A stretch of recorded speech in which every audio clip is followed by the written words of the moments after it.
মাছগুলোকে ধুয়ে লবণ হলুদ মাখিয়ে করবি না। আমি মাছের আজকে একটু ভিন্ন রকমের একটা রেসিপি দেখাচ্ছি।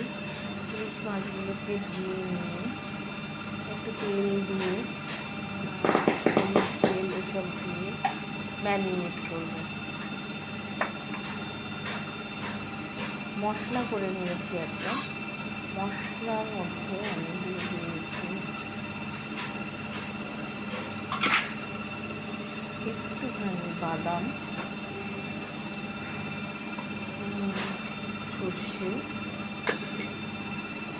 কাঁচা লঙ্কা দিয়ে মাখিয়ে নিলাম। ভালো করে একটু ম্যারিনেট করে রাখছি এগুলোকে। আমি জাস্ট এটাকে অন্যরকম একটা আমি ঝোল করবো, কিন্তু এই রান্নাটা একটু ভিন্নভাবে, মানে স্বাভাবিক যেভাবে আমরা ইলিশ মাছের মাখা করি বা ইলিশ মাছ ভাপে করি সেরকমটা নয়, একটু জাস্ট ভিন্ন রকমের।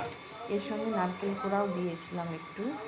আর যখন আমি দিলাম সেটা এবার কাঁচা লঙ্কা দিয়ে দিলাম, টমেটো দিলাম, দিয়ে ঝোল দিয়ে জাস্ট আমি ফুটিয়ে নেব। এর সঙ্গে লবণ দিয়েছি, মিষ্টি আমি দিই না মাছের ঝোলে,